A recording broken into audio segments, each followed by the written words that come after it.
মাসুম ভাই গরু কিনে ফেলেছে পাবেল? না আমি মাত্র ঢুকলাম। মাসুম ভাই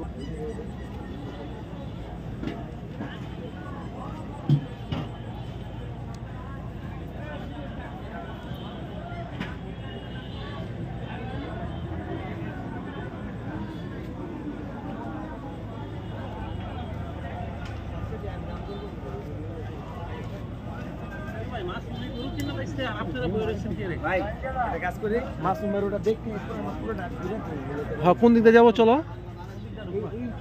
তো, চলো চলো চলো চলো। সবচেয়ে বেশি মজা লাগবে যখন দামাদামি হইতেছে।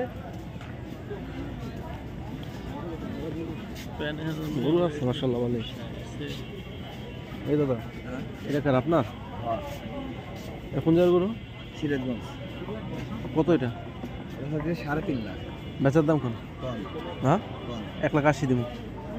হ্যাঁ ঠিক আছে কি দাদা, 1 লাখ কোনো কথা থাকলে বলতো। দাদা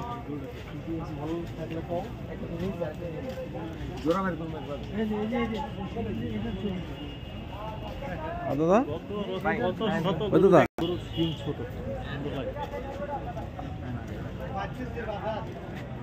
দাদা এটা আলাপ করেন তো। গরু কার এটা? এটা আলাপ করেন।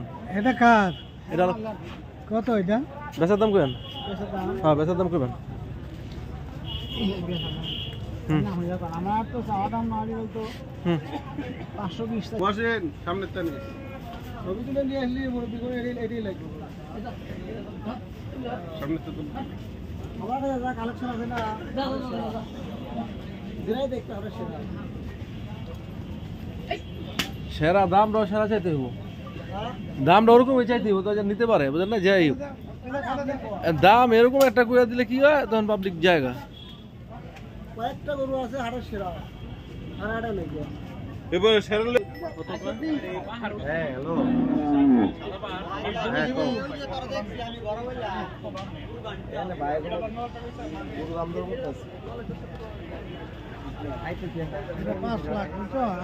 কোনোর দাম শুনে মাথা নষ্ট হয়ে গেছে। 1,40,000 ভাই।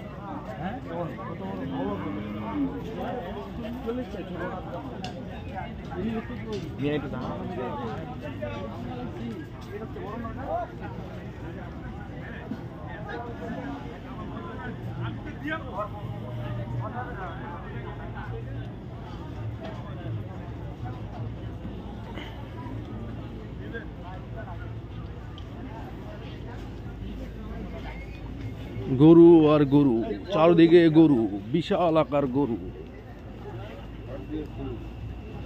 এই রিয়াজ ভাই, কি অবস্থা? গরুর বাজার কিরকম ভাই? বাজার কিরকম? চড়া যেরকম আমরা টিভিতে দেখি এরকম কিন্তু পাই না। যেমন দেখতেছি সস্তা যেতেছে 60,000 50,000। বাজার খুবই কঠিন অবস্থা। ঘুরে বসে আছে। ছাড়বো না, হারা সহজে ছাড়বো না ভাইয়া। পামেল হচ্ছে পামেল। সাদাটা দিবেন। আরে কত মহিলা কালকে আমি আসছি যখন, মহিলা অনেকে কিনতেছে, অনেকে মহিলারা বাচ্চারা আনন্দ পায়। মাসুমে কিন্তু আমার সাথে দুপুরে আসছিল, আমি দুপুরে আসছিলাম তোমার বাতি নিয়ে আসছিলাম তো আমি। মাসুমের সাথে দেখা হয়েছিল তো।